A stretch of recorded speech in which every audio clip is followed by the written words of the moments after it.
Guys, welcome back. It's Painkiller already, episode 23. Was it? What episode are we on? Doesn't matter. Doesn't matter. You're up. The Yeah, number you're will up be there up here somewhere. above us. Don't ask me, I'm new. Hopefully Woody will be back next week so we can start live streaming on Justin TV again. And we have a couple guests today. We're actually stacked pretty high. We have our buddy Onslaught filling in for Woody again. What's up, guys? I'll do my best. We have everybody's favorite FPS Kyle and his dad's story of the week. Yeah. And we got a professional Halo player, and was it Justin Boss Nasty Silva? Yes, sir. Yes, sir, it is. And we're going to be mainly talking about Reach today, and we're going to be talking about MLG Damn, versus Wings. success. Yeah, what about I forgot about T-Mart. Oh, Your ass has been silent. I thought we missed somebody. We have that guy named T-Mart What's too. I don't know who he is. Oh, Yeah. He's there. What's up, guys? All right. As we all know, Reach dropped on Tuesday night, and Reach was let me go and tell the story about the Reach dropping. I got noticed big time at the Reach dropping. I had to sign autographs. I had to take pictures with the guys that dressed up as Team Noble. Apparently, they took like some cardboard and made shin pads, chest armor. They even made a paper mache battle rifle. It was pretty cool. I'll try to get those pictures out to you guys. But what are your guys' first thoughts on Halo Reach? Who wants to start? I'll go first. I enjoyed Halo 2. I've enjoyed them all. But it's just something about the DMR being a single shot and the reticle bloom that it goes in the direction that I'm always preaching toward when it comes to Call of Duty. Making it for better players. Because the reticle bloom definitely makes it so that if you're not controlling your shot and controlling your rate of fire, then you're going to lose the gunfight. The guy who spams the trigger 10 times is going to lose to that guy who carefully fires 5 shots. But I'm not a very good Halo player, so I don't want stuff like that. I want noob tubes and one-shot battle rifles and shit like that. I want my battle rifle back. Start with the rocket launcher. I don't want to go get it. Yeah, give me one. Or the sniper. Give me one, just because I paid for it or something. Let me pay $20 extra and give me a rocket launcher every spawn. But seriously, oh Lord. I don't like the DMR. I don't like the needle rifle.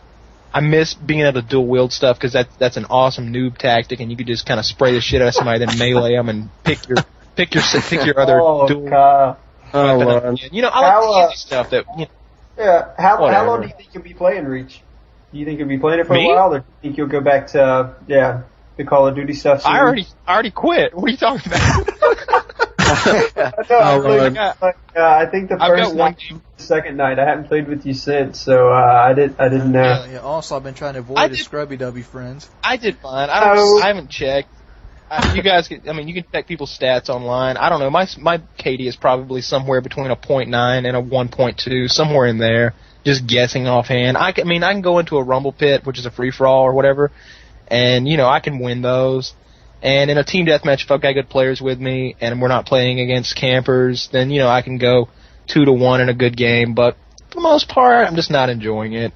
It doesn't have the twitch reflex, quick off kind of stuff that Call of Duty has, and it doesn't interest me as much as playing single player on Dead Space does these days. So I don't know. I got one video from it. I got a stockpile game, and the only reason I'm uploading it is because the guys were douches and they ran to our flags and threw them off the map. It was incredibly gay. Oh Lord.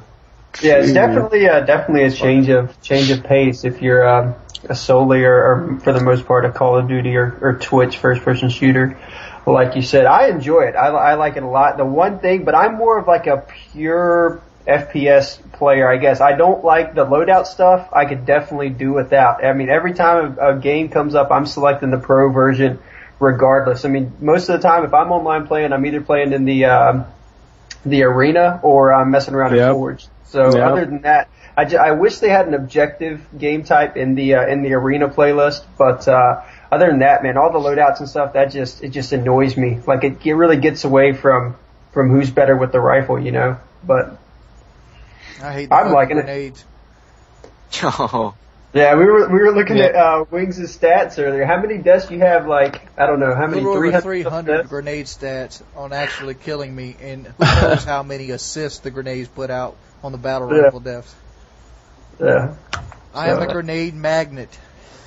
They love you, bro. They're just attracted to your body. I need Woody. Woody needs to get back off his Disney cruise. I need to play with him so they throw grenades at his ass. Oh, come on. We all know where Woody really went. He's at a nudist colony. I'm going to go ahead and spill the beans. Nudist.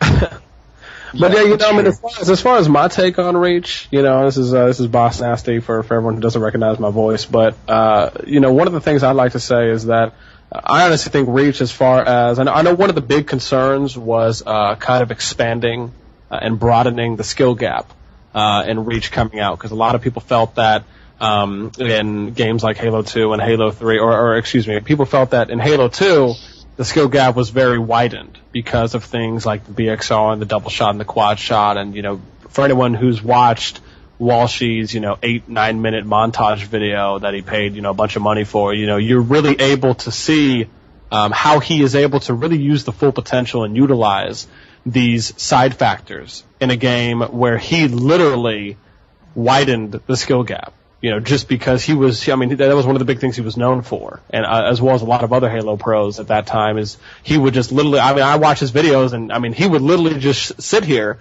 and quad shot somebody in 2 seconds. And they would be down before they even, literally get this, before they could even get the second shot off on him. Yeah, but you have to remember that wasn't intentional by Bungie. That was a glitch in the game. No, of course, yes. It was where if you hit the trigger button at the right timing, you could fire 2 bursts for extreme. You could kill somebody in less than 2 seconds with your VR in Halo 2, and it was a glitch in the game. It was a glitch that it showed up so late in the game's life that they didn't have time to remove it. There was really no point in trying to really address it. It's the same with the BXR, which was a one-hit kill. Imagine walking around the map with a sword in your hand the entire game. That's kind of how it worked. It made the weapon. It pretty much made the weapon a short, medium, and long-range weapon for everything. It was your universal weapon. It was almost like the same comparison. This was actually one of the examples I wanted to bring up, comparing to Reach, or at least the new gameplay of it, is that for, it's almost like Shadowrun. And a lot of Shadowrun pro players, like myself back in the day, because I didn't play Shadowrun professionally. But the thing is, you look at a game like Shadowrun, and this game was designed from the ground up by Foster Studios to be strictly competitive. This game was designed to be put on MLG. There's no campaign, there's no single player. All there is just tutorials and online multiplayer play. That's it. And this game was phenomenal. The skill gap, if you want to play a game that you will not be good at for probably the first month of playing it, you want to go play a game like Shadowrun. It's almost the same thing as like playing a game like Counter-Strike. You can't just go on the game and get kills galore. You can't just go on something like Call of Duty or Halo and get a kill. You really have to work to get good at this game. And a weapon in Shadowrun, which was like the universal weapon in competitive play, was the rifle.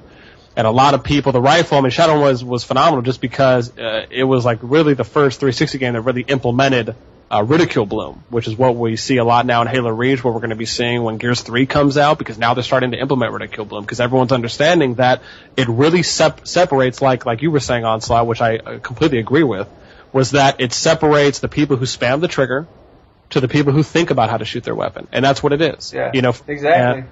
Yeah, and we were talking about sensitivity earlier too. I'm one of those players that, similar to Wings, I always play on a low sensitivity. I think on Modern Warfare 2 I'm like a 2. On Halo I've always been a 3. And I found that since they've introduced the Reticle Bloom in Reach, I've bumped my sensitivity up because I'm naturally firing my primary weapon a lot slower than I would typically have to in other Halo shooters. So that's helping me in close quarters, being able to deal with maneuvering and stuff quicker. So that's exactly. If you can turn around and hit a 180, exactly. Yeah, you can do it faster. Which has been pretty advantageous. So now, see, one problem I have with Reach, and I don't know if it's just me, but it doesn't really seem like the maps are as balanced. Halo 3 was my first Halo game, and it seemed like all those maps were really balanced. And it just seems sometimes on Reach like symmetrical. Well, just being able to move around the map. Cage. I think the idea is like Cage and Reflection. Like Reflection, whoever owns the elevators owns the map. Cage, whoever owns the health hill owns the map. Because if you get stuck down there near the sniper rifle, you're gonna get fucked. 'Cause Right, at a if you're- height disadvantage. If you're at that sniper rifle, you can either go up that left long hallway where you have no cover, or you can go up the lift. Those are the only two ways you can get up to the main part of the map, and I don't know if I like that. It seems a little bit too unfair. I got you. Well, those maps would literally never be designed for competitive play, with the exception of possibly Reflection, which is the ivory tower from Halo 2. Yeah. More maps that would be more designed for competitive play would be things like a Sword Base, would be maps like Boardwalk.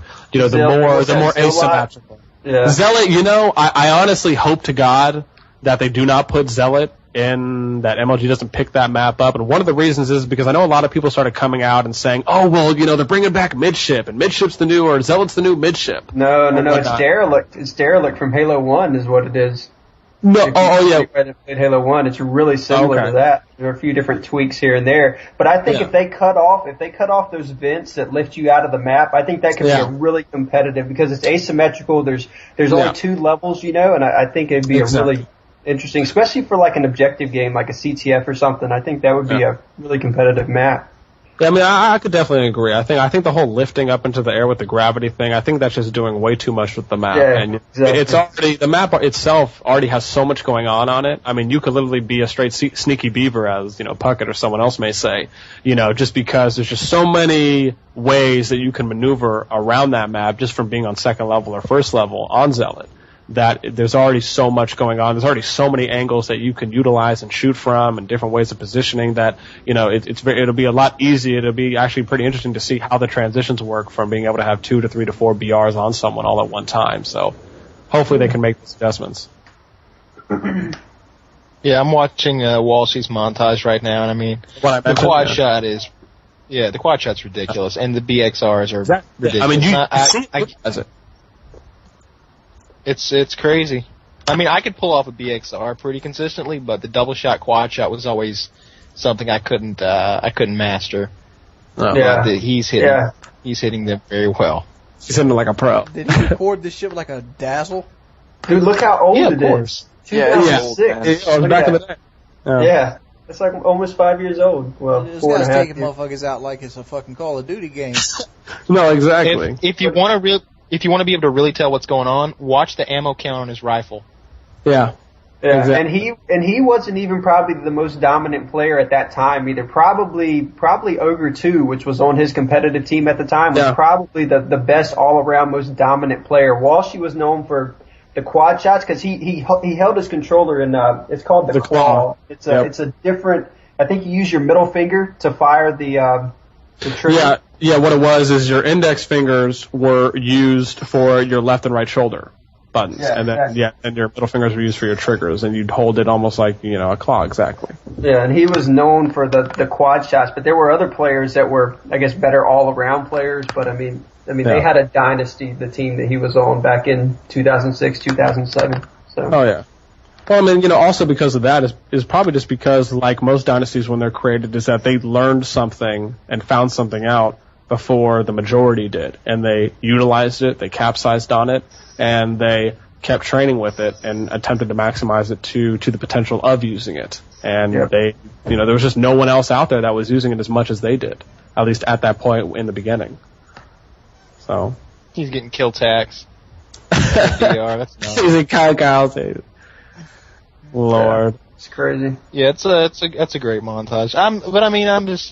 I enjoyed Halo back in the day because I don't know, there was still the mystique of just and I said this to Wings the other day. It was like I still get this fun moment every now and then when I realize that I'm controlling an avatar in a video game world with a controller, fighting somebody in Texas. That's a whole the same thing. Kyle's impressed by fucking mobile phones. Oh Lord. First of all, we got space shuttles, Kyle, right? Stuff that goes outside of the Earth's atmosphere. Dude. Oh Lord. Kyle, I think I see where you're coming from. It's almost like sitting here and looking at a computer, and you literally wonder how your motherboard can do all these things when you look at it, and all it is just these little tiny objects that are stapled to this, and you have wiring go this way. And to be honest, I wonder some of that shit myself. I'll sit here, I'm like, okay, so how exactly does the energy from this go to here?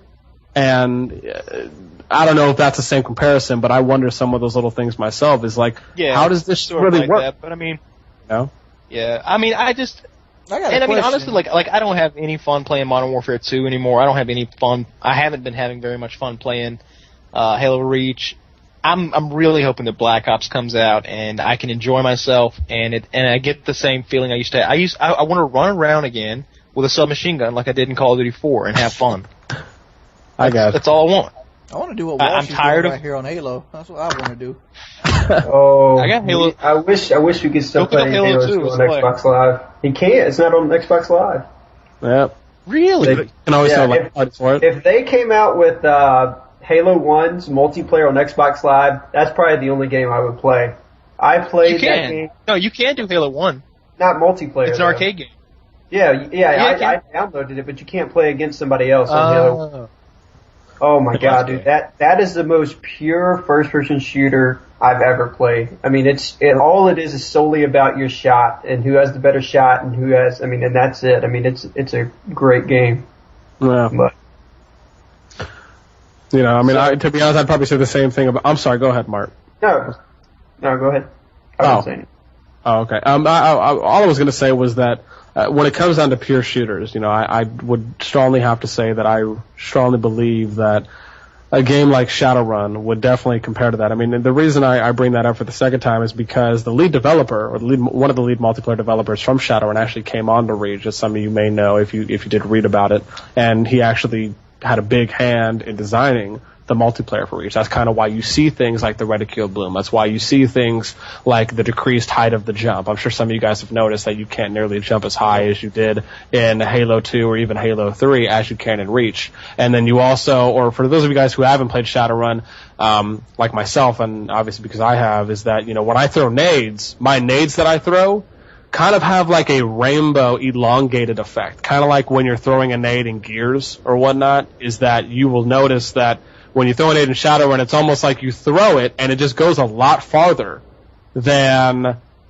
you know, it's almost like when you throw the nade, you feel the distance of it being thrown, and it's so much, it's almost like throwing a football. And it's like doing your Hail Mary pass, and if you literally just, you know, switch it a couple degrees of where you're throwing your nade, you can just kind of tell that it has that rainbow elongated toss. That's kind of the same feel that I got when I was playing Shadowrun. And one of the big things I like about it is that in a game like Shadowrun is almost in a sense the same type of a health system as Halo, you know, by needing to 4-shot or 5-shot somebody. In a game like Shadowrun, I mean, that's what it was. You had to 4-shot or 5-shot somebody with a rifle. Obviously, if you're not, you know, going up against a troll or whatnot, you know, that's one of the big things is that, you know, you could heal very quickly. And I think that's kind of why we see that the health packs, and for those of you guys who don't know out there, your health packs respawn every 15 seconds. So if you're playing on a map like Parahouse and you're on the second level rest area, I believe it's called, and you know, you look right there on the side door leading towards rockets on the inside right corner at the top of the stairway, you'll see a health pack right there. And I think it's great because in Shadowrun you had trees where, you know, your troll would plant a tree or someone would plant a tree and you'd go there and you jump up and down and you can heal. And I think it's great that they're bringing the, you know, the health packs or whatnot in and that they respawn so quickly. So I'm watching a Shadowrun montage right now because I wasn't familiar with the game at all. Yeah, I'm not. Is it similar that you have like class loadouts kind of? We're not talking about Shadowrun. Fuck Shadowrun. I mean, Shadowrun's a game nobody's heard of. Yeah. Well, you know, I think I'm at the point where, like, I like a pure first-person shooter, okay, where everybody's on the same level, everybody has the same weapons, there are no varying attributes or perks, or I like it where it's at the Call of Duty level, Modern Warfare 2 in particular, where you can really customize and get really creative. I'm not a fan of the predetermined, like, loadouts that have already been set. I mean, that's what Shadowrun is like. If you've ever played Counter-Strike, like, I mean, it goes off a buy order. So what you get to do at the beginning of the game is that you have 4 different classes. You have, like, a troll, an elf, a human, and a dwarf. And then what you get to do is, like, each character starts out with $2,000, except for the human starts out with $2,500. And it's just like Counter-Strike, where you get to buy your weapons, but even more than that, now you get to customize your magics, you get to customize your techs, you get to pretty much customize your whole person in general.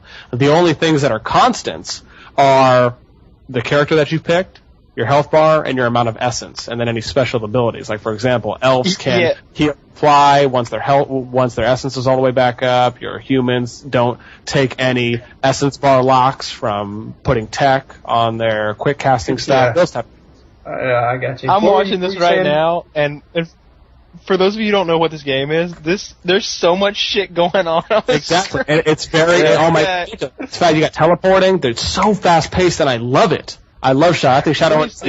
Someone just planted a tree in this gameplay, and another guy is using an enormous machine gun throwing purple grenades. Yeah. And a giant troll just came down the hallway and got sniped in the face. So it's a little bit too much fun for me. Where are the claymores, and where can I get up in the building and hide? I got it. He's like, where's my Glocks Akimbo? That's what I want. Yeah. Now I want an AA-12 extended mag and some clays. I'll be all. I got you. But it's just great, being able to play a game like Shadowrun, just because, it's almost like the boundaries of a game don't exist. I got a question, y'all. Y'all been going on about the Shadowrun shit all day. I was watching this Wellesley montage, and it looked like he was melee canceling. Does that shit still work? No, that's no. You can still do like he was hitting, going to reload, and hitting again. Yeah. No, that was the BXB. Are you talking about doing the BXB? Is that what he's talking about? That's what he's talking about. In Halo 2, you could do that, and in Halo 3 and in Reach, you can't do that anymore. That again, that was a glitch, similar to the BXR, the double shot. So it was something that people found out that if you hit the buttons in a time sequence, and that'd be something interesting. I would think first-person shooters would maybe evolve into is some type of button combination. That's great. That's something you don't see. It's like make it intentional where timing your finger controls or whatever could make you do, I don't know, different maneuvers and stuff. Dude, trust me, you don't want to do that, because then Excaliburs will be the greatest player in the world again. Wait, who? Okay. Excal. Oh goodness! Did you really say who? You give an Asian guy, if you mix a first-person shooter with a timed button masher game, the Asian guy will destroy you so hard you will have to go back to COD 4. Don't even do. Dude, have you seen Excal use a riot shield? He could pull a tactical nuke with that bitch. Excal has figured out a BXB with the riot shield in Modern Warfare 2 for throwing knife, right? Yeah, with the throwing knife. Isn't it with the throwing he uses the throwing knife, and it's a timed button. It's exactly what we've been talking about. It's basically button a BXB combination with the riot shield, and it's ridiculous. I mean, it's not BXB, by the way, but it's a BXB-like maneuver. Yeah. I've never heard of this, dude. It's a B right bumper B maneuver. It's ridiculous. Like normally, like even if you got commando on the riot shield, it's like thump, and then you got to wait like a full second, which is forever in a first-person shooter, and then it's thump. When he does this, it's thump thump, and he just beats your ass down. Like you and got moves knife with the riot shield, and he's got a protective shield on you. He's getting triple kills. The only thing that, though, I mean, with modded controllers and everything, I think that's the only drawback to having something like that. Being able to program button combinations and stuff. There would be a ton of kids, just running that all the time. That one little kid got caught doing that. Like, what was his name? Little Poison or something like that? Yeah. Little Poison was actually, he actually started out in Halo 2, I believe, is when he started getting known, and he was like the youngest. This kid was like 6 or 7 years old, if not younger, coming to events and just pretty much just dominating, if not just showing everyone that he was up and coming in the FFA competitions. Yeah, you said he got caught or something, Kyle? I hadn't heard using a modded controller. Yeah. No, I heard about that. Okay, I know exactly what you're talking about. Yeah, he got caught using a modded controller online, is what happened. Oh. Okay. Yeah, I'm not sure if it's at Atlanta, but I did hear something about that, and I from one of my friends told me that he did get caught using a modded controller online or something like that. Someone filmed it or taped. I'm sure if you type it in on YouTube, you'll probably find something about it. But it could have been that. He's like 8 years old at the time. They got hands are so tiny. He probably can't even reach the buttons. Yeah, this kid, Wings, you probably don't know because you haven't been in the whole MLG scene, but this kid was like 5 years old, and he was wrecking like 20-year-old like guys at events. Like, it was ridiculous. Yeah, this dude was crazy. This little kid. I mean, he has his own website, lowpoison.com. You can go check it out. But yeah, I mean, it's great to kind of see that, you have an industry like gaming, and then you have video game, and then you have the competitive side of it, which is almost like competitive poker. And now you're starting to see these phenoms, these prodigies, so to speak, kind of being created like they have been, in any other sport, like I said, whether it's football, soccer, basketball, hockey, whatever it may be. And now you have poker coming out, and now you have all these 18-year-old, 16, 15-year-old online internet prodigy dudes just making so much money. And now you're starting to see all these people coming out in gaming. And you got kids like Little Poison that are coming out and just, dominating at the youngest age possible. Wait, Little Poison has a movie coming out this year about him. Oh, I heard some about ridiculous. That Yeah. link, I just put it in Skype. It's like a documentary, right? I'm not sure. Oh. Latino that's Film silly. Festival. Yeah, Who the hell's gonna this watch fucking that? XCal Riot Shield game right here on Favela? It's pretty ridiculous. But For you guys that want to see the XCal game, just search on YouTube. Just do Favela Dual Combat Dual XCal Com. Blame Truth. Dual Com Favela Blame Truth, and it'll come up. It's a Machinima Respawn video, but it is disgusting. So do you guys think they'll actually let's- put a button combination thing like that in a game Yeah. in the future? He's like, "What's up, son? Where you going? I'm King Riot Shield." It won't be right they might, but it won't be a mainstream first-person shooter. It'll be one of those Japanese companies that always wants to make their first-person shooters into this guy. Yeah. like anime. some guy who drop. Yeah, they want to go Dragon Ball Z plus Call of Duty. Yeah. Because if Or you're I don't thinking think about it'll be in puts his any of the stuff we goes, play. "Oh, look at that!" Throws a ball of fire. No. So That was a nice impersonation, by the way. Get you 2 points for that. It was. that's all Japanese people say. Oh. This guy. Okay, it's kind of getting on the rapist side of it now, but thank you. Now, For watch sure. out, you're going to be doing some apologies like Onslaught did. Oh God! Don't bring that up. Oh wait, what happened? I want to hear this. What happened? Oh, last week. Which on the group did you podcast, offend? I offended Saudi Arabians. Really? Oh That's who I man. offended. Yeah, I had this guy. He sent me a message on YouTube. You know how we had the what was his name? Frank was on the podcast last. guy. He was talking about the Nigerian guy that got on the plane with a bomb and it didn't blow up or whatever. He caught himself on fire. And I said, and then Wings asked a question: why don't they just set the bomb and then jump out of the plane? And I was just like, because I said to the extent of they don't plan it that way or they're not smart enough. And this guy sent me a YouTube message demanding an apology for saying that I was stupid, and he sent me a Wikipedia article listing 1,000 inventions that Saudi Arabians had came up with. So You know what? It was You ridiculous. go ahead and send me your message. Fuck you, Saudi Arabia. I The only would Saudi send- I would Arabians send a like link. are I would have sent a link back of all the say that inventions. right here. No, you know what you should do, bro? What you should do is you should send a message back with all the failed bomb attempts. No, I sent him back a message, and I was like, look, it kind of offended me, and I think that I feel like that you owe me an apology now because if he would have listened to the podcast again, in the message, he was just like, look, you kind of sounded like you said that my culture was stupid or something like that, and I was like, listen back to the podcast. Number 2, do your research before you go making these accusations towards somebody. And now I feel you owe me an apology. So No, and fuck those people. Those are some of the most intolerant He sent me people an in the apology back. And I agree. Yeah, Well, dude. no, fuck those let people. him send Those me people- that link of those inventions. I sent him a link of all the inventions clean cut white folk made. Lord, this guy. Well, I mean, obviously, for anyone who's open-minded listening to that episode, it's obviously that your intent was to call out the individual, not their entire human race. Yeah, Or- the terrorist kind of, I mean, Exactly. I think what we should be saying is that Al-Qaeda was poorly training their terrorists. That's what we could say. there you go.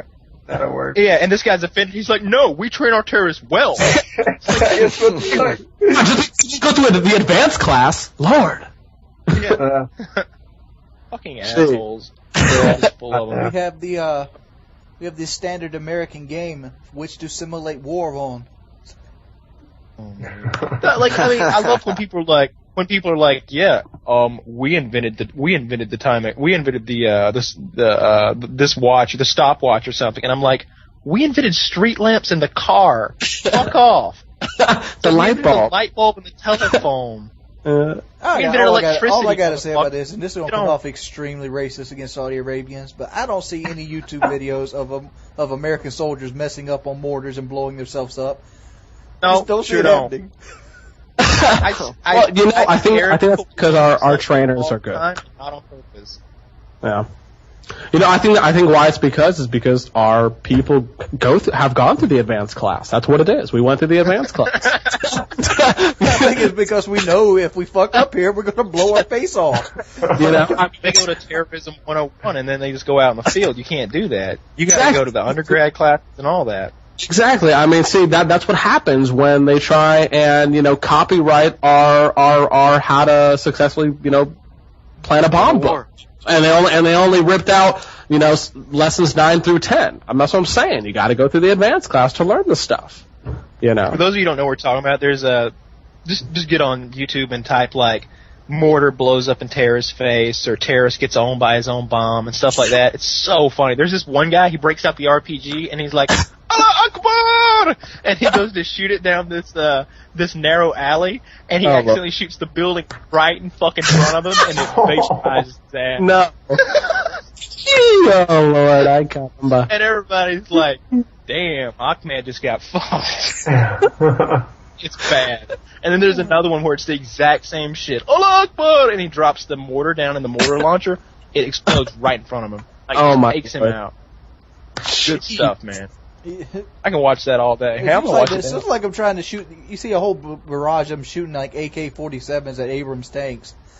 Like really, yeah. Like what is that gonna do? He's gonna make some fireworks, some sparklers out there. With all these. That thing's got 8 inches of solid sloped steel.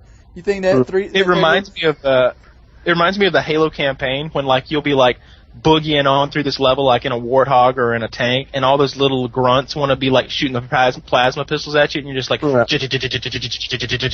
just mowing them down. Oh yeah, I just watched this. It's so great. I mean, we all know the 50 caliber turrets on the Abrams tanks are computerized now. The guy don't have to get out the thing to kill your ass. Something like that. One of the things I noticed, and I kind of wanted to bring this up before we ended up getting on this whole Middle Eastern vengeance thing we got going on now. No, I mean, obviously we don't judge here.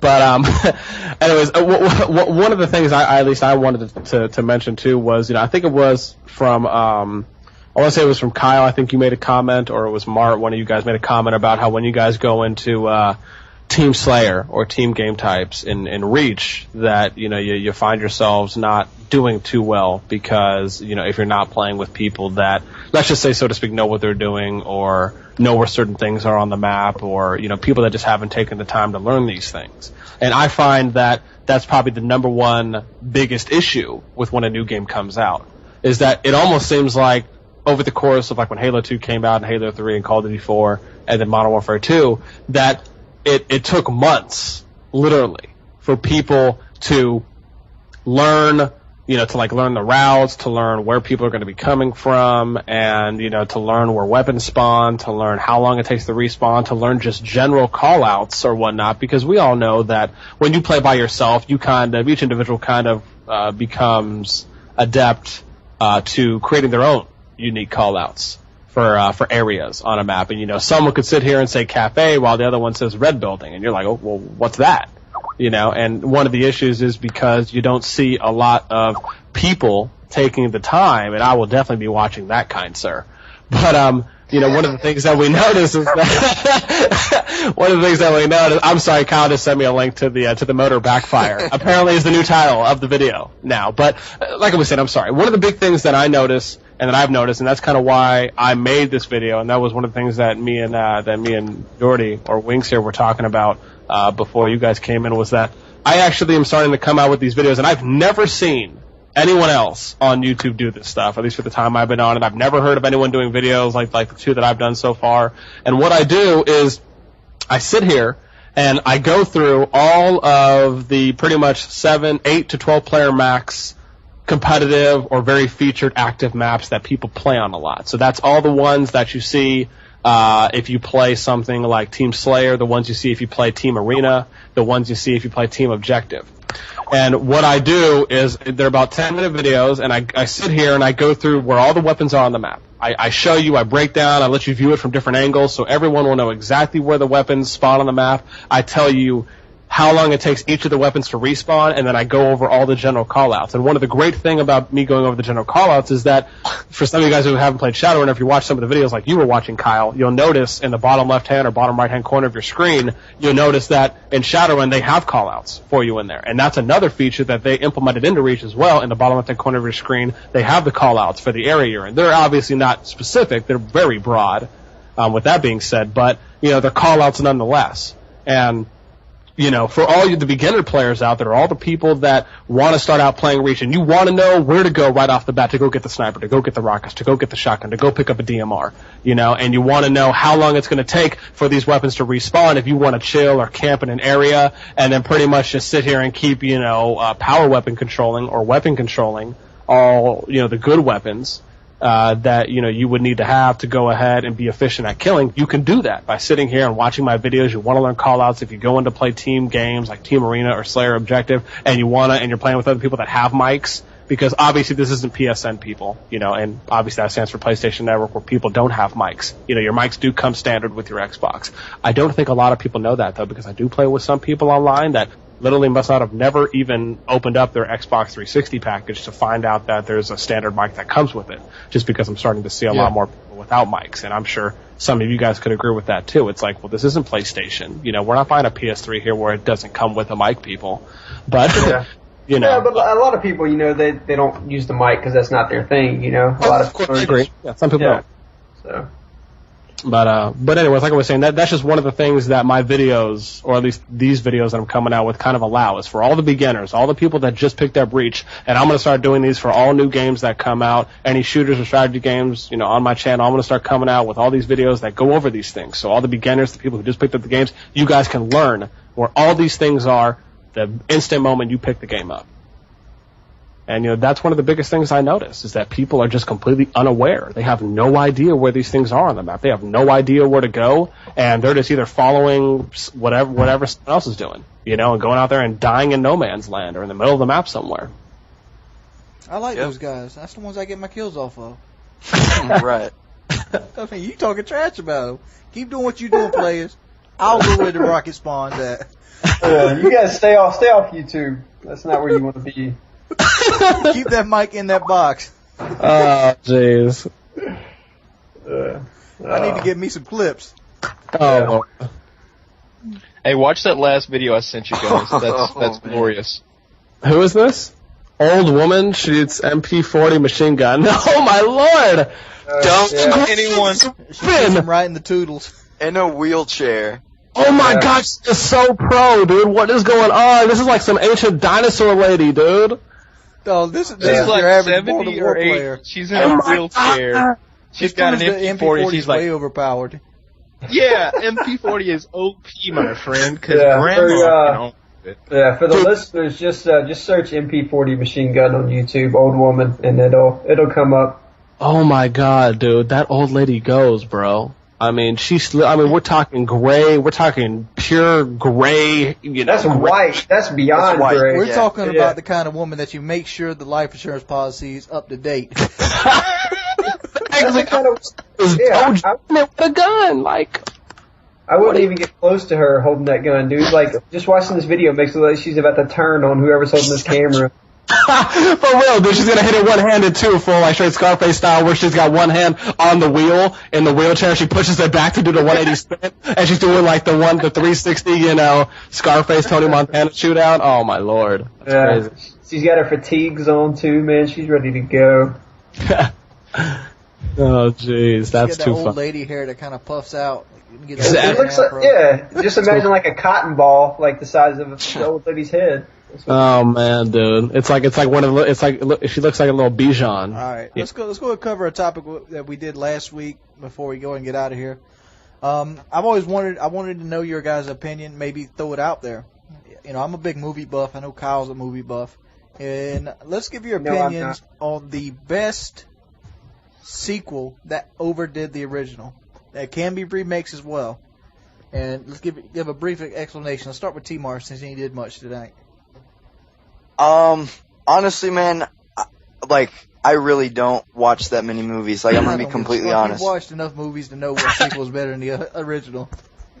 Like, I'm trying to think, like, I mean, I haven't watched movies. Like, this is a terrible subject for me because, I occasionally go see, like recent movies that come out, but I haven't watched any of the older movies or anything like that like you guys watch. I do have one for you, Wings, though. T-Mart doesn't have one. So do I. I got a couple. What's up? Well, we'll let you guys go ahead. Godfather 2. I'll go first to give you guys an idea what I'm talking about. Okay. Yeah. First one that comes to mind is Scarface. Scarface is a remake of a 1932 movie about the same thing, but Tony Montana was better. No, I said remakes. Oh, I thought you said sequels. Sequels. Okay. Sequels or remakes. Yeah. Like the 1980 Scarface is better than the 1932 Scarface. I know most people was like, "Ooh, that's blasphemy," but in every way, Al Pacino was a fantastic actor. The movie's more entertaining, more intriguing. Some other movies that are better in ideas, like Empire Strikes Back is better than A New Hope. New Hope is gay as fuck. This guy. Oh my lord. Jeez. Wait, is Empire, is that the snow one? Is that where they're in the snow? Yes. Okay. That's the beginning of Jedi. That's the beginning of Jedi. This is where he gets his hand cut off and he learns that Darth Vader's his father. Yes, I got you. Okay, I mean, A New Hope could pretty much not even be in the Star Wars trilogy, and it'd be great. Star Wars 2 is better than Star Wars 1. Yeah. No. I mean, Star Trek 2 Wrath of Khan is better than Star Trek the motion picture. Well, are we talking about when that came out? This 70s, 80s? No. I'm saying, were you comparing the new one that came out, the one with the new cast? No, that's a prequel. Yeah. That actually falls into the timeline. Oh, okay. Like Child's Play 2 is better than Child's Play 1. That's true. You could even compare A-Team. Well, I never watched 18. How have you not mentioned Terminator? Terminator 2. Yeah, that's another good example. Terminator 2 is better Terminator 2 is probably, I would think that's the most popular, isn't it? Dude, I got it right here. So. Dude, Step Up, bro. For any of you guys who like dancing movies, if you ever seen Stomp the Yard or You Got Served, you look at something. Who watches dancing movies? Dude, I was about to say, for homosexuals. Well, no. It's all like Cal Williams was like, for all the homosexuals out there, this ain't your part of the show just yet. But nah. But no, what I was going to say is that, the thing is when I was young, my mom actually put me in ballroom dancing, and I actually took hip-hop classes and stuff like that too as well. So how does hip-hop classes go in with ballroom dancing? She put me in everything. So I mean, it was I did everything from cha-cha to rumba to foxtrot to waltz to swing. I mean, you feel me? Like your boy can boogie on the dance floor. I ain't gonna lie. And the ladies like that too. But even more so, one of the big things that I like from the Step Up movies is it incorporates all that stuff. So me having a dancing background, I think that movie's just gay as shit. Who the fuck goes around and does that little coordinated dancing shit? Well. I can see my fat ass. They be doing all that, looking all serious and shit. I be like, yeah, man, that's tight. What's your 401k look like? What's that? Oh Lord, he would have to bring the business in. But the one thing you can't deny, the one thing you just absolutely cannot deny, is that there are just so many fine women that dance. I don't know. I don't watch the dance often. If dancing breaks out, I usually leave. Dude, I mean, like honestly. I'm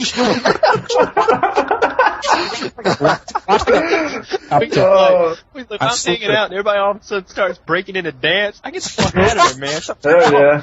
I mean, that's like if cocaine comes on premises and guns. Like, man, I better get out of here. I'll see y'all guys later. Dude. Oh, Lord. I'm telling you, though, dude, just like, if you ever get time, fool, and you go on YouTube, you search something, or you watch a dance competition, like, watch something where they're doing something like the salsa or the rumba, just something hella just sexual, fool, and you will literally straight just pop one right there, fool, just on the spot, bro. No, because I'm more the kind of guy, if you get in a fist fight, I'm like, yo, dude, grab the ball, let's go home. What? I'm so lost. I didn't get the ball part. You never had those friends that when you get in a fist fight with another group of guys, they just leave you? Yo, dog, let's go get the ball.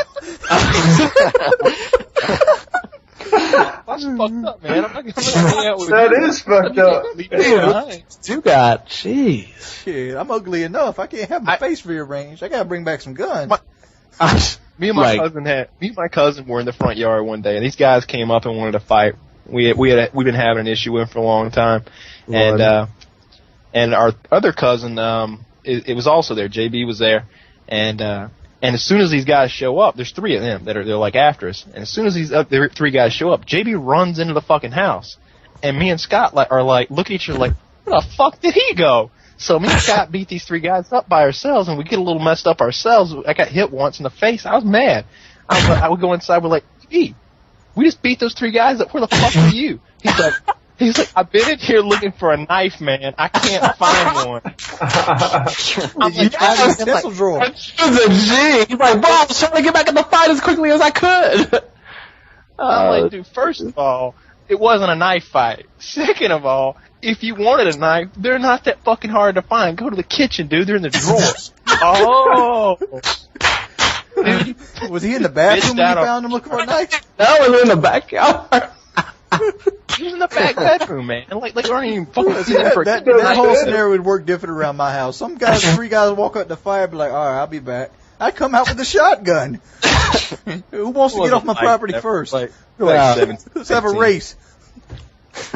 Oh my God. That is, honestly, if you would have got that on videotape, bro, and you just literally like would have had the videotape, like you and your boy beating their asses, and then you go back in and this dude's like straight in your mom's closet trying to like look on the shelves or something, like for it, and you just come in there like, what the fuck are you doing? Dude, he bitched out on us. Oh, I got one better than that. Have I ever told the story of the time on the podcast anyway? Have I ever told the story of the time that the guy stole my cousin's cell phone?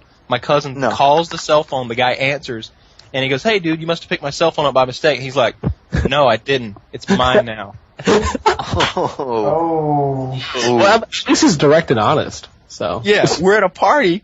Cell phone goes missing. You know, shit happens. People pick up the wrong phone. So I give Scott my cousin. I give my cousin Scott my phone. He calls his phone.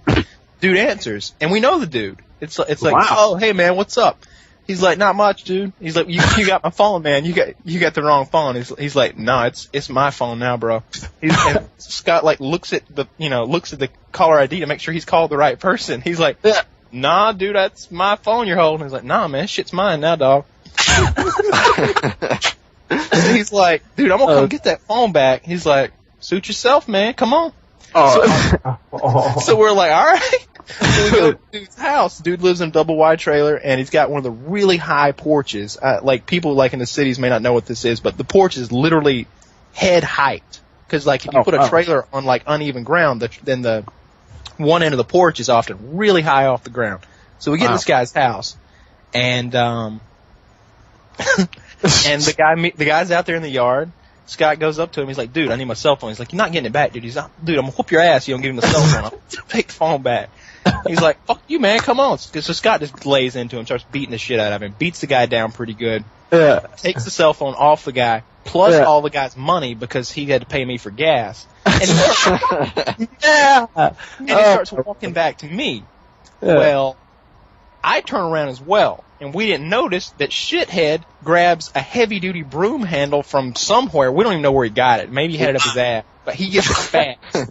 And it was like some Ninja Gaiden shit. He puts that. And he hits Scott in the lower back with this thing like he's like or something. Gives him one hell of a whack in the back. Yeah. And once he did it, I hear Scott goes, "Arr!" And I turn around and the guy's holding the stick. He's looking at me. And I'm looking at him, and he's like, "Oh fuck!" He just runs back into the house. Yeah. So I get shot. What? It almost seems like a complete contradiction. It's like the dude's walking up. He clearly sees two people there, but he's gonna wait for the facial expression. Well, he wasn't. He knew he wasn't gonna beat me up with a stick. That wasn't gonna happen. This is a smaller guy. I'm 6'1", 200 pounds. This guy's about 5'9", 5'10", 150 pounds. He's going to get an ass beating. I don't care if he's got shit. So he runs back into the house. I get Scott up, and I'm like, making sure he's all right. He's like, yeah, dude, I'm all right. I'm glad he hit me in the fucking head. I'm like, let's go get him. He's like, all right. So me and Scott bust into the dude's house. He's home alone, and we're looking for him. And we get to the back bathroom. We kick in the door, and he's standing there looking at his face in the mirror because Scott beat him up pretty good the first time. Yeah. He's like, And he's got this look on his face like, oh no, wait. He puts his hands out in front of him like, no. We both grab him up. I'm talking about we grab him up like a bag of flour. And I got one of his shoulders and his belt. Scott does the same. We take him out on the front porch and we give him the old heave ho off the steep end of the porch. Oh my lord! Man. I'm talking about we go 1, 2, 3, and we launch his ass off the side of that porch. And Scott jumps down and kicks the shit out of him like that scene out of The Unforgiven where Clint Eastwood. You guys weren't thinking clearly. Beat his ass down. Yeah, if it was me, I'd be like, Scott, look here. There's a gun in that trailer somewhere. Let's just get out of here. We got the cell phone. Oh my lord! See, I would have punked out there. I'm like, dude, that motherfucker ran in that house for a reason. Let's not find out why. I'm sorry. I just watched the motor failure, and this has to be probably one of the literally funniest videos that I've the motor goes right off in the guy's face. It almost seems like he put it in backwards. No, it just failed. Oh, it's okay. Just a bad one. It's just cheap ass rounds from the 1970 Russian invasion. Oh yeah. It's like that's what happens when you're using products from the Cold War. Oh lord! But yeah, that shit like I try not to hang out with Scott, or at least not go out with him, because shit like that always happens. We always end up like every week it's something like that with him. It gets rough. At least it creates memories. Go ahead. Oh no, I just wanted to make that tiny statement. You're good. I wish I had stuff like that going on around here. I mean, I'm in the middle of some cornfields and nothing really ever happens, man. Dude, that's why shit happens here. There's nothing else to do. Yeah. I'm in the middle of soybean fields. You know, I'm in Northeast Georgia, so there's nothing going on here. Like if I want to go to like Outback Steakhouse, it's a fucking half-hour drive, dude. Like there's nothing around here. What are you talking about? Going to McDonald's a half-hour drive around here. you got to get in and you got to get motivated for the trip. Like I'm kind of hungry right now. I got nothing to eat. I'm just thinking, do I really want to go get dressed and drive 25 minutes to get a Big Mac? It's not like that. I'm about 8 minutes away from McDonald's and Zaxby's and I'm half hour away from town. Yeah, that's ridiculous. You live way out there. There's deer in my backyard. Oh, that's no pro. Well, you got Bambi just kicking it. I could probably shoot Bambi, skin him, and get back. Yeah, there you go. Faster McDonald's. Oh, that's so wrong. Jeez. The closest thing we get to fiber optic connection out here is just dreams of it. Oh, that sucks, dude. I remember the time when we got DSL upgrade from 56K to dial-up shit. It was like, wow. You ever see the black people rapping in the video about closing cars? That's how I was like on the internet. Oh, jeez. Oh, one more thing before we end this. Xbox has this thing, LL Cool J and Snoop Dogg go to war. Like, who the hell wants to watch LL Cool J and Snoop Dogg play Halo? Really? I was thinking, man, those guys suck ass. I saw that. I was like, who the hell gives a shit, man? Who cares if LL Cool J and Snoop Dogg are playing video games? Really? Wow. I actually did not know that. Wait, and this is on the dashboard? Yeah. I'm like, I'm almost tempted to click it just to see how bad they were. I know I have to be better than LL Cool J. Really? It's I have to be. Yeah. I don't know. I never look at anything in the dashboard. But I picture LL Cool J being one of those guys that's like level 1 that I beat up on, like on my first game. Well, side note, Soulja Boy actually ended up attending an MLG event. I forget which one it was. I want to say it was last season in 2009 or earlier of this MLG season. He actually attended an MLG event. No, it wasn't. It was last season. I'm sorry. It was last season. Yeah, it was 2009. It may have been Columbus of 2009 if Columbus was an event. I can't remember. But Soulja Boy attended an event and he was in the booth and everything like that. And him and Pucker were talking and he was, he pretty much just sitting there talking head that, he's a really good Gears player and, and he got whooped. I mean, he got torn. I mean, I think there was like, I think a bunch of pub stars just came in there and just handed him a new one or something. But actually, I think Little Poison came on, a game he never played, and whooped him. Possibly, rumor. Dude, it's just like the people I used to work with. Like, yeah, I'm good at Call of Duty. I'm like, you'll put some money on it? Yeah. Yeah. I feel you know what it's like? It's like, you know what it's like, bro? It's like when you're going to high school or you're in college and you just have that dude or those group of guys that come up to you and they're just sitting there talking about video games and, oh man, I just got my Xbox Live hooked up. I finally got my 10 megabyte upload connection installed and, oh man, I'm just recording and raping kids. I'm like, really now? Would you like to play a game? No, I break out the checkbook first. Like, I probably took $1,000 off the people I used to work with playing like World at War 1-on-1s. People ever face me 1-on-1 or World at War, it ain't fun. Yeah, I would never waste my time doing. And when your main occupation is running a casting wheel, you have no chance against me. Oh well, yeah. It's not fun playing against Wings because he sound whores you and he clips you the entire game. Oh yeah. It's kind of like Welsh using that glitch on his little battle rifle. That's me on Call of Duty. Really? Have you played any? Have any of you guys ever like got into third person playing it on Call of Duty? That shit gay as fuck. Oh, dude, how can you call third person gay when Gears of War is third person? That game's played. I don't play Gears of War either because it's gay as fuck. Oh, sorry. So is it just you just don't like the aspect of third person? You just don't like the viewing angle? I don't even play Fallout in third person or Oblivion. Oh. I've never touched Oblivion. Oh, how can you not play Oblivion in third person? Come on. Oh no, I'm just because you got the shield glitch in first person. I didn't know about that, but whatever. So love me some Oblivion. I need to get Oblivion out. I have one of the strongest Oblivion characters ever created on my hard drive. I bet you do.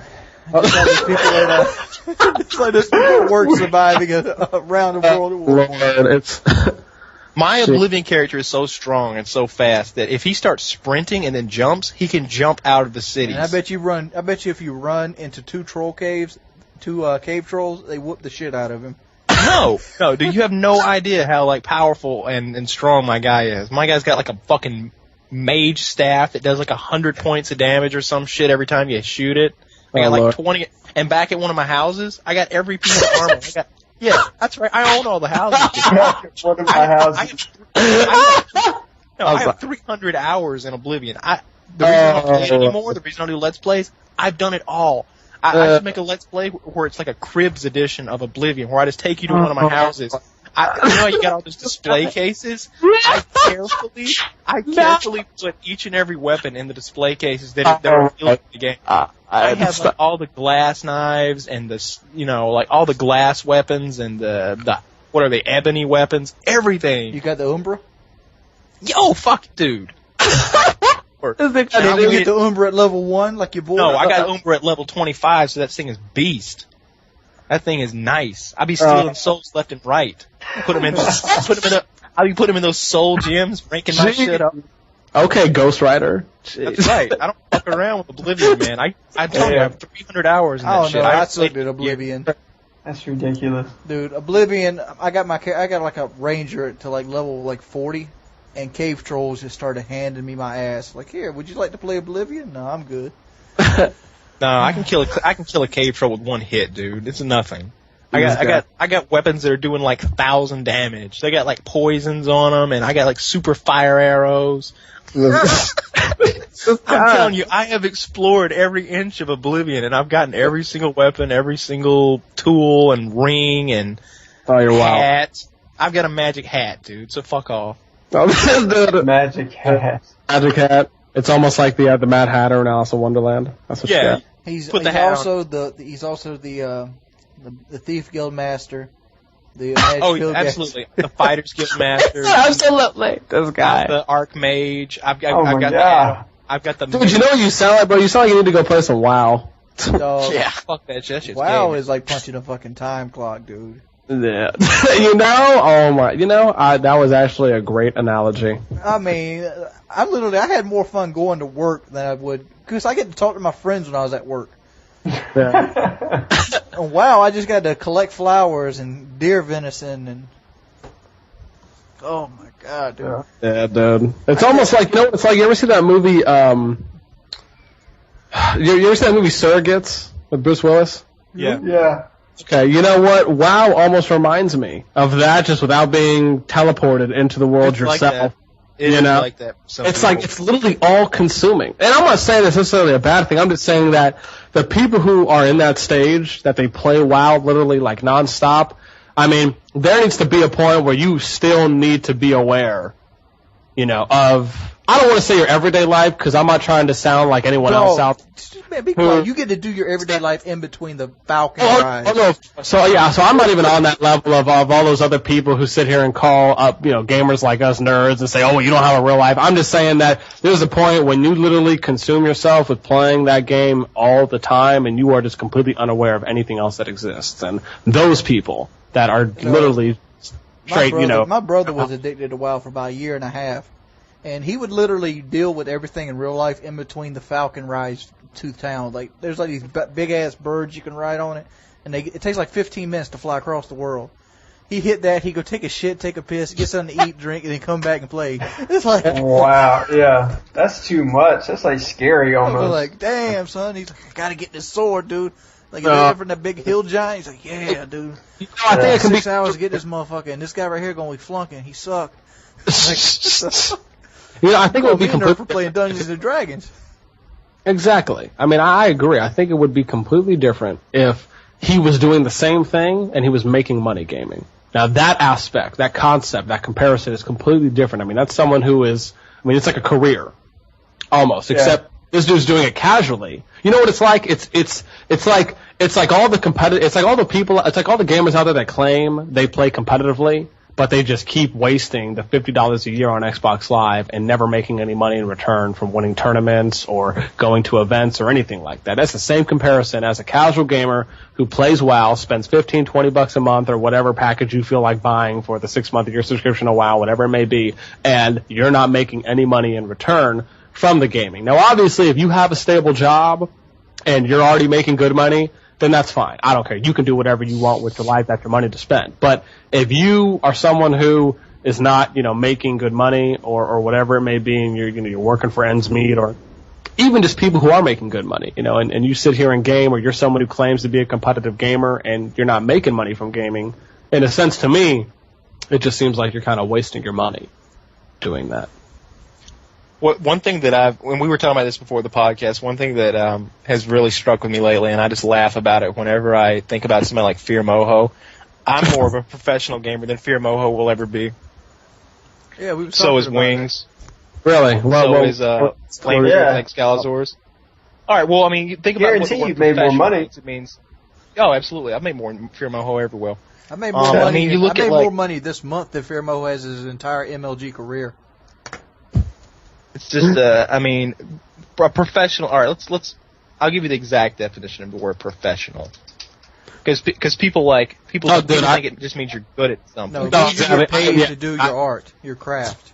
That's what professional means. There's multiple definitions of a professional in general, but that is one of one of the good summed up. Another definition of professional is someone who just has a surplus high level of knowledge and experience in a field. No. Okay. Number one definition. Look at it. You could be a shade tree mechanic. You could be the best transmission guy in the world. Yeah. If you don't get people to pay you for your craft, you're not professional. Well, the thing is, you have to acquire a professional state of mind before you can make a living in something. It's number one definition. Go ahead with definition. Yeah, just go with it, Kyle. A professional is a person that is paid for what they do. Period. That's it. Yeah, I'm looking at the same thing. Qualifications have little to do with being a professional, as the world's oldest profession is strictly a monetary gain career. An amateur may be more qualified than a professional, but they are not paid. Thus, they are an amateur. There you go, right there. Yeah, gain. That's all it is. So until you start making money, you're an amateur gamer. Yeah, you could even look. Well, obviously that just depends on the standard. Like, for example, you go on dictionary.com, you have the number 4 one that says right here is engaged in one of the learned professions. Example: a lawyer is a professional person. That could just mean that he's a professional person and he makes money doing a lawyer.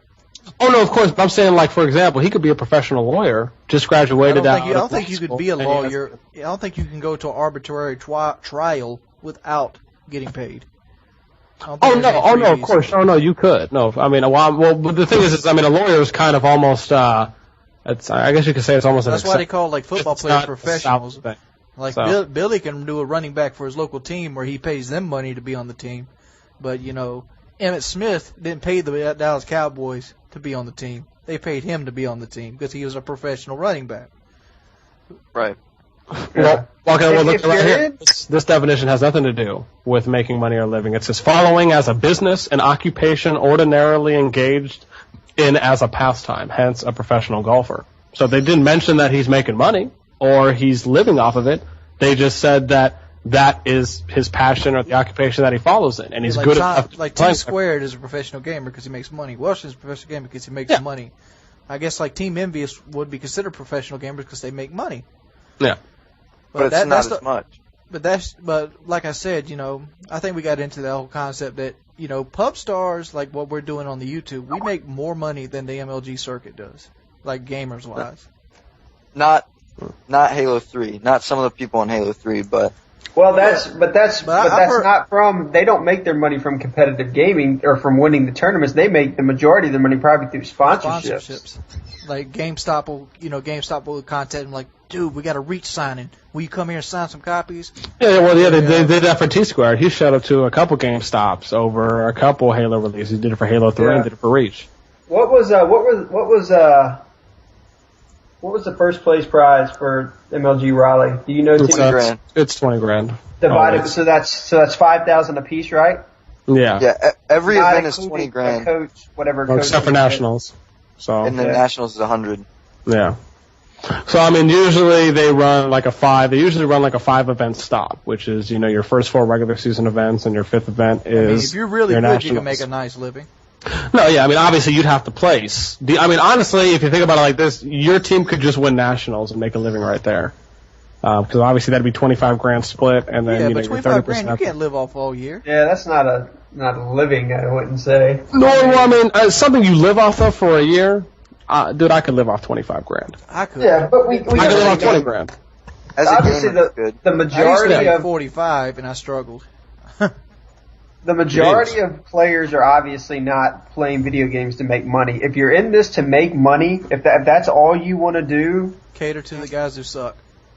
I don't know what the best route. I don't think the best route is to be a competitive gamer. I would have to say you have to get a personality and put yourself on YouTube. That's what I think the easiest route to make money and call yourself a professional gamer would be. Because I mean being a competitive gamer requires, I think, a lot more work than it does to kickstart a YouTube channel and get things 10 going times if you have a personality. It'll never pay off.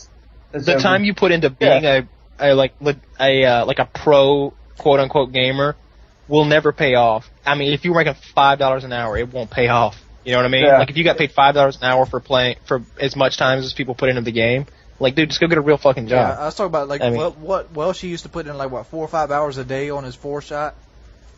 4 or 5 hours, I could put out 6 videos and make $400. Yeah. Like, No, of course. I mean, I feel you on that, but then you also look at is that there are a decent amount of people who do make a living off gaming. I mean, you look at, you look out for, I'll give you a perfect example. Take Korea. Prime example. I mean, this is their national pastime. They play StarCraft. They play it religiously. They have 2 dedicated news stations out Yeah, but that's to nothing Korea. but professional stuff. But my point is that it's being done. So it's kind of impossible and improbable if to you're say really good that at StarCraft, you can't do it. move to Because the point is Korea. it's being done. I mean, Korea that's has the level where it's 16 at. channels with StarCraft on it. No, exactly, and the states and everywhere else around the world will eventually be at that point. They're not there yet. I completely agree. StarCraft is literally way ahead, years ahead of where North America's going to be see at. Call of Duty tournaments on ESPN probably in the next 10 years. Oh, eventually, yeah. Gaming is going to be on ESPN. That's actually one of the goals I have, is to actually be on ESPN and become some type of professional analyst, commentator, or something that I'd like to do eventually. That's but one reason I took this route. I'm like, if I could get out there and get known now, I will have the Grizz status. Yeah. And what everybody knows what the Grizz status is. You get known early, and then your legacy just lives on and on and on, and you live off your name. by itself. Yeah, Everyone knows who Grizz is. Grizz hasn't put like a decent video out in 2 years, but he's still, he's Grizz. He's got this whole following. He's got the whole saying, "You ain't Grizz, baby," which you should probably pay Thunder Toro for that one. If Yeah, you should. Yeah. Ravenous Randy. But yeah, I mean, honestly, the thing is, dude, is that there's people who can make a living out there, and if you really want to do it, you can. I mean, like, for example, you look at any other professional sport like football, and I was actually looking up stats recently, and they ended up saying that the amount of players that graduate college that end up going professional is like 3%, if not less than 3%.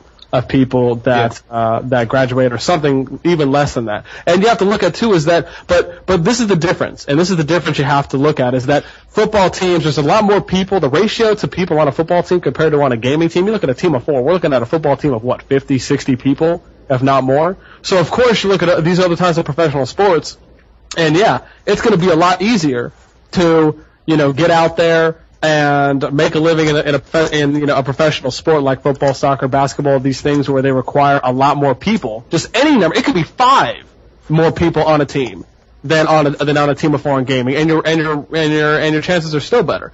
But when your chances will not become better is when gaming gets to the point of where, and this is the issue. This is the reason gaming could already be bigger than any other professional sport out there. It could be bigger than poker, and I'm gonna tell you the number one reason why it's not. And this is what it is. People pass it off as having fun too much. No, that's not it. But we can also add that into as well, because that's a good side factor. The number one reason why gaming is not financial wise at the level it should be or it could be, it all has to do with payout ratios. That's the number one thing it is. It's all about how your money is organized. Perfect example. You look at game battles. Their payout ratio. Well, actually, it's lower than that now, but it used to be, and actually, it was never 30%. Well, it used to be back in the day, but it's lower now. Me and my boy Holiday Doc, we did recent studies, and what it is their payout ratio as of I think I want to say a month ago or a month and a half ago, their payout ratios are 15%. And that's unbelievable. It's ridiculous. And the majority of gaming websites out there, that's how it is. I'll give you guys a perfect example. You look at, for example, the average money that gets poured into a GB tournament or whatnot. You look at 32 teams on average. Let's just say that you have $10,000 that gets poured into a GB tournament. They give you 15%. That means you are getting paid $1,500. That's going to be divvied up between the top 4 teams, and they bank $8,500. Or let's look at a lower scale or a lower projection of that. Let's say $100 is in the prize pool. They get to keep $850. Your team gets to, your team and the other top 3 or 4 teams divvy up the rest, which is $150. It's ridiculous, and that's the number one reason why you do not see professional competitive gaming being on the level it should be. It all has to do. It's like for any of you guys who ever hear about corporate America.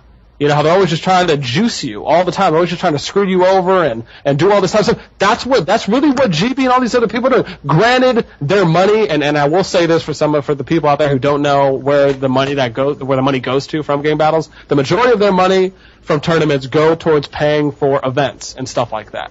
But the thing is that what people don't realize is, and I'll give you guys the perfect example that I give anyone else. This is how you become successful. If I started up my own phone company, and I came out with a plan that was offering, like for example, the majority of plans out there right now are probably around $50. Wouldn't you guys say? When you sign up for a plan or a phone service, it's about $50 a month. That's just what it is. If I came out with a new phone service that had just as much coverage as Verizon and AT&T, and I was selling my thing for $25 or $30 a month, bam, instant success. I would be an instant millionaire within literally a freaking week. I would be. Because I'm selling a product that's at the same grade level and is at the same level as all the other products that are out there. It's just as good as everywhere else, but I'm selling it at a cheaper price. But you can't do that though. You don't have the infrastructure that they have. You haven't made that initial investment that they have. The reason it's $50 a month is because they have towers every mile. You'd have to set up a tower every mile and then charge people that cheaper amount. I think what it boils down to is what Wing said. Didn't you say people play it for fun? Yes.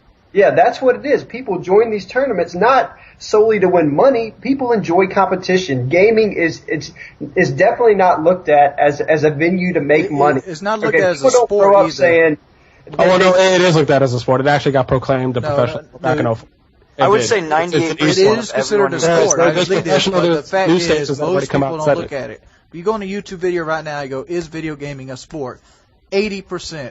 This is a number off the top of my head, but 80% will probably tell you fuck no. But it doesn't matter if it's not. The fact is it is. But the fact is, when people see that and they consider it a fun event, they consider it like having sex. That's like taking sex and making it a sport.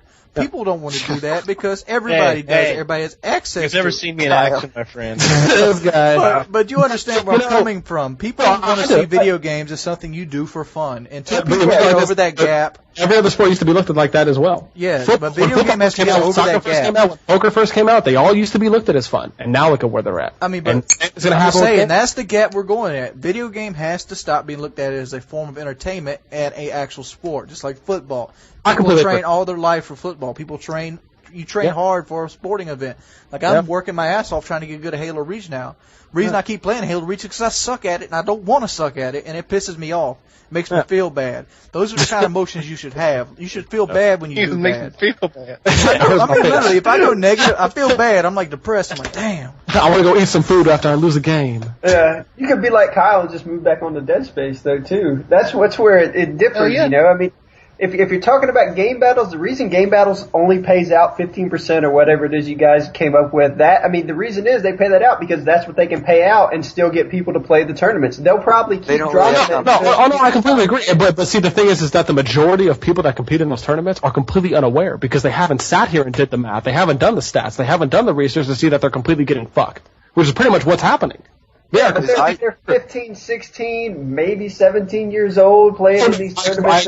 I agree. And they don't care, you know. Look at it all for fun money. If we win, we get some fun money. A lot of people will join these tournaments, I swear, will join these tournaments just so they can play or have the potential to play one of the top teams. That's all they would look for. And that they would pay whatever that entry fee is just to be around that talent. And it's more of like, I don't know. I got to think a lot of people a fanboy or a bandwagon type thing. Yeah, exactly. And I think some people will just pay to be in tournaments just to have that experience, you know. So, and as long as people are still treating this as fun and as a hobby, it's not going to change. I definitely don't see this becoming. If this was going to become a sport, I would have seen it. I don't know. I think I would have seen it a couple years ago. I guarantee you, this will become a sport one day because it's getting bigger and bigger and bigger. I'm talking about the next 10 years. It'll probably be considered a major level sport where you start seeing it on TV, and not just talking about like G4.